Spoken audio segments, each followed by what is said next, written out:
Hey, it's Dr. Judy, the plant-based MD.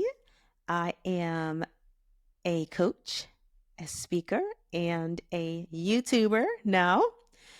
Through my coaching programs, my speaking engagements, and my social media platforms, I help professional women become whole in mind, body, and spirit using my P3 method, and I help them to be able to lose weight, take less medications, and feel less stress.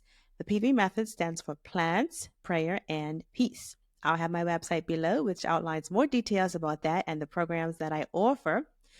In this video, I wanted to share with you about the concept of trust. Today's topic is a spiritual topic. Now, I don't know about you, but I feel like 2024 has been the year of truth telling. It seems like secrets are being brought to light and brought out of the dark. There was an interview a few months ago with a popular personality by the name of Katt Williams, where he shared a lot of information. And today, I saw in the news that Dr. Anthony Fauci, who was one of the lead physicians for the COVID-19 pandemic response, was being questioned regarding the pandemic response as well as the origins of the virus. Now, whenever someone is being questioned, people always have very strong opinions on both sides of the issue, right? There are people that say everything was done that should have been done. There was nothing that could be done better next time. And there are people on other sides of the conversation that feel there were some things that could have been done better with regards to the COVID-19 response. I'm one of those people. I believe that the U.S. government and the CDC could have done a better job at, instead of just encouraging us to be extremely fear-based, they could have given us some resources to manage fear. They could have given us resources to help people's mental health, because fear actually hinders the healing process. And fear and chronic stress, as we all experience in the pandemic, actually leads to sickness and disease and symptoms. The effects of chronic stress, prolonged fear on your immune system and your mental health are significant. And it really got me thinking that people sometimes put too much faith in humans. Like, we act surprised when we find out that someone that we admired cheated on their wife, for example. Or we act so surprised when we find out that someone that we admired, it could be a celebrity, it could be their pastor, when we find out that they sinned.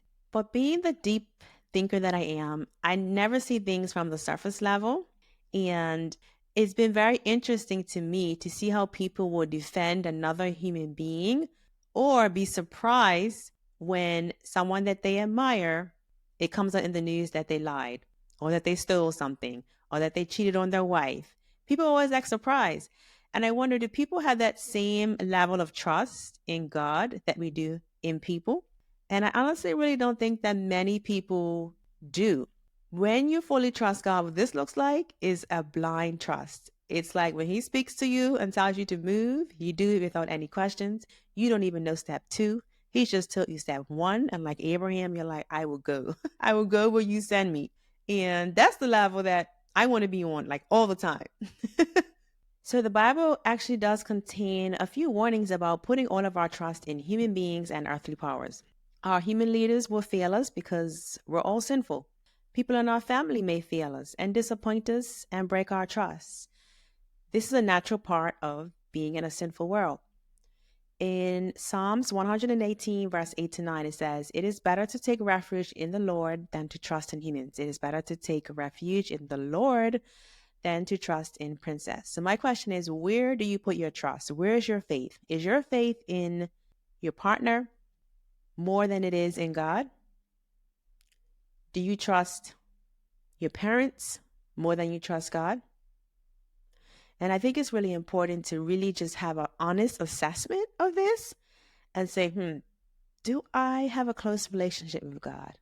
Do I know His voice? Do I spend time with Him? And think of God as a friend.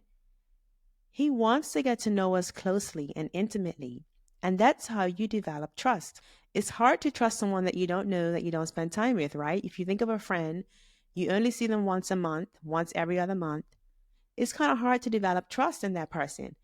But let's say you have another friend and you're spending a lot of time with them. You're speaking to them every day or every other day. You see them every week. You take trips together. You hang out.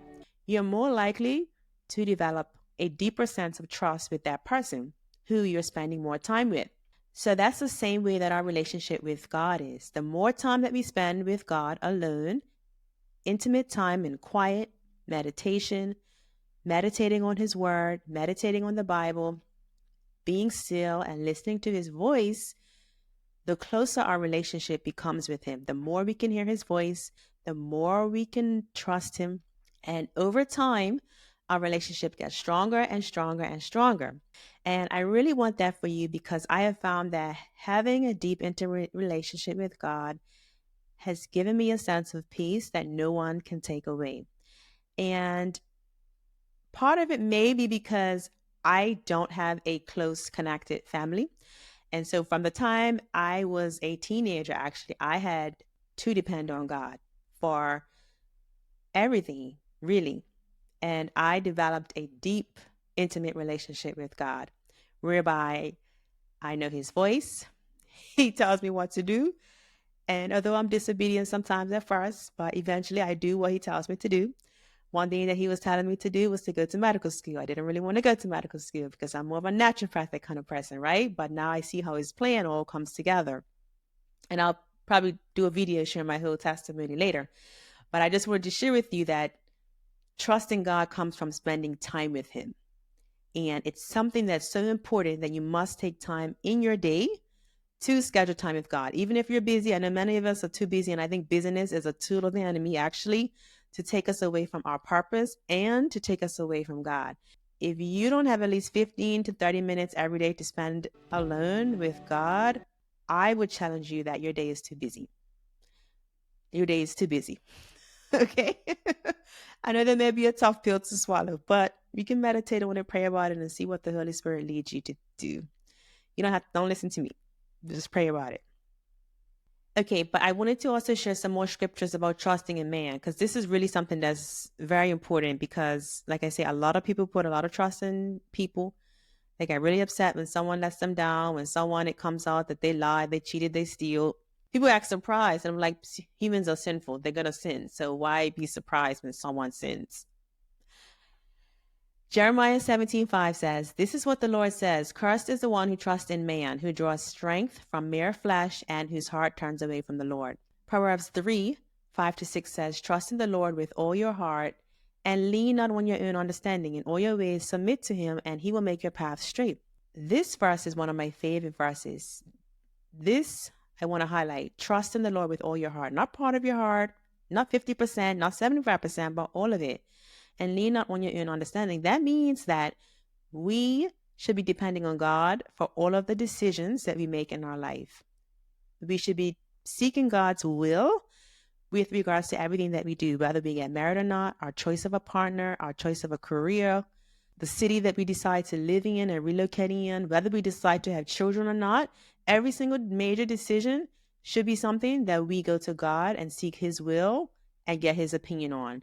Because oftentimes what people would do is they don't get God's opinion. They don't ask God for guidance.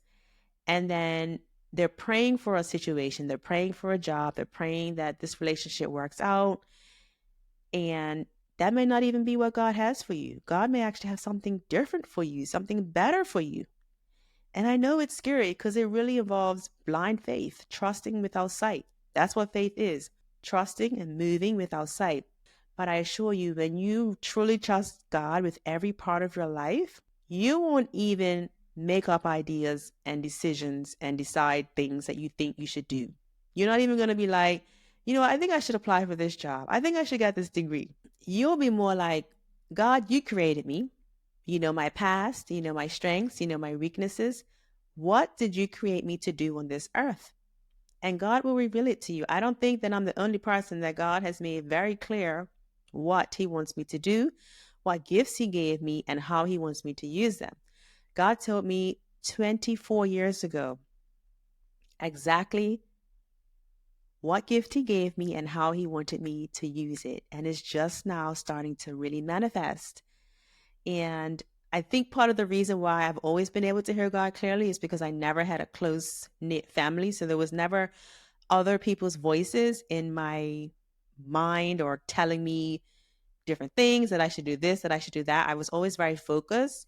And even my decision to go to medical school, actually, people discouraged me from going to medical school.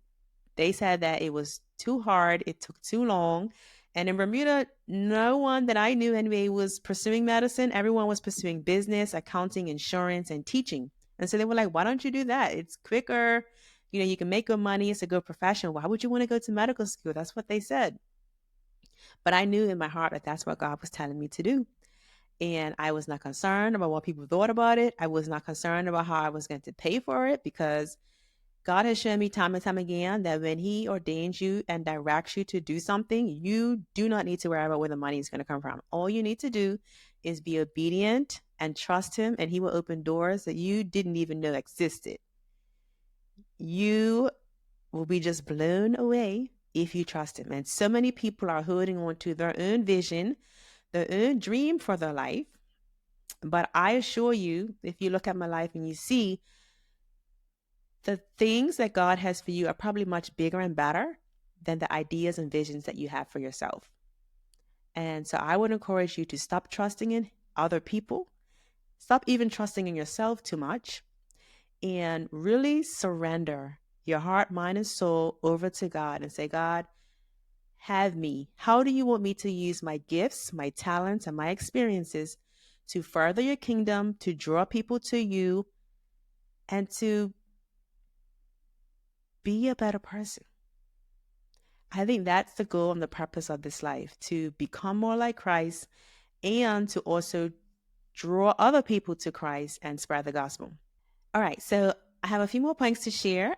The next one is that human beings are flawed, limited, and untrustworthy compared to God, who is all-powerful, all-knowing, and unchanging. The Bible counsels us to put our ultimate trust, hope, and dependence in God rather than anything or anyone in this temporal world.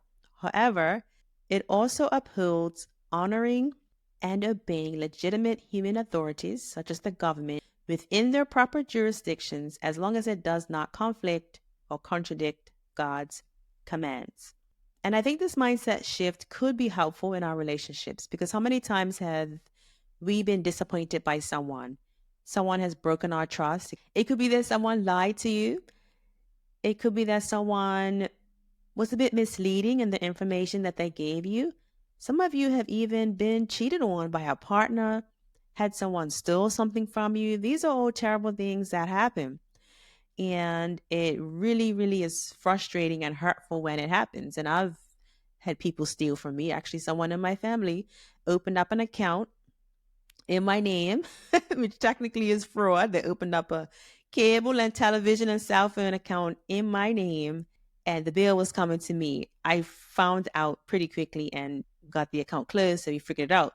But I've had people do things that have been dishonest to me as well. So I know what it feels like, right? But I always keep the posture that this person is sinful. This person is human. We have sin in this world. So I'm never super distraught permanently. Like, I may have my periods in the initial incident, right, where I'm really upset about it, but it's not something that I let control me and really take me to a dark place, you know, what other people do. Hopefully that's helpful. We are in this world with other people. I think a healthy mindset to adopt is that people will disappoint you. And rather than have an unrealistic view of what people are even capable of, no one's capable of perfection. No one is capable of never disappointing you. No one is capable of never hurting your feelings. So rather than expect that humans will be perfect, I think it's beneficial, I found it to be the case, to extend grace to people when they do fall short, to extend forgiveness. And then, of course, if it's something where it's a boundary that needs to be put up, have healthy boundaries. But trust God over people. He will never let you down. He will never fail you. He may disappoint you sometimes if you don't get your own way, but he knows what's best. He created you. He knows why he created you. And I challenge you to spend some time with him and figure out why he created you, what your purpose is on this life. Figuring out your purpose will bring you so much joy and peace that is unshakable. You could go through the most challenging situation, but once you have a clear idea of what your life's purpose is, it really makes it a lot easier to navigate challenges and situations. So hopefully this was helpful. I love creating these videos, and my goal really is to help them to see things in a different way, to help bring them closer to God, helping them to become whole in their mind, body, and spirit. And I'm on a journey of self-actualization. Just generally my personality, I always want to be better. I'm always looking to grow.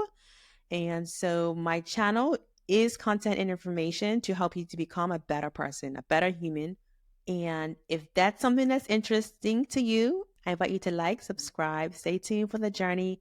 I'll be putting out more content on the topics of holistic health, spirituality, as well as mental health and stress reduction, because all of these are important in holistic health and wellness. At the end of the day, I believe that God really wants us to become more like Him as far as our character. He wants us to become closer to Him, and He desires to know us intimately. And so God has really impressed upon my heart that I should be using my platform to openly discuss spiritual topics, God, who is really my best friend, and draw people into an intimate relationship with God, because doing so has brought me so much peace and joy in the midst of challenges, trials, and painful experiences. My relationship with God is solid. My purpose is solid. And I'm not rocking back and forth with the waves when someone mistreats me, or someone breaks my trust, or someone doesn't like me, or someone doesn't like what I'm doing or what I'm saying. I'm not flopping back and forth, like a ship without a sail, so to speak. And so I want that for you. I really do. I want the best for you.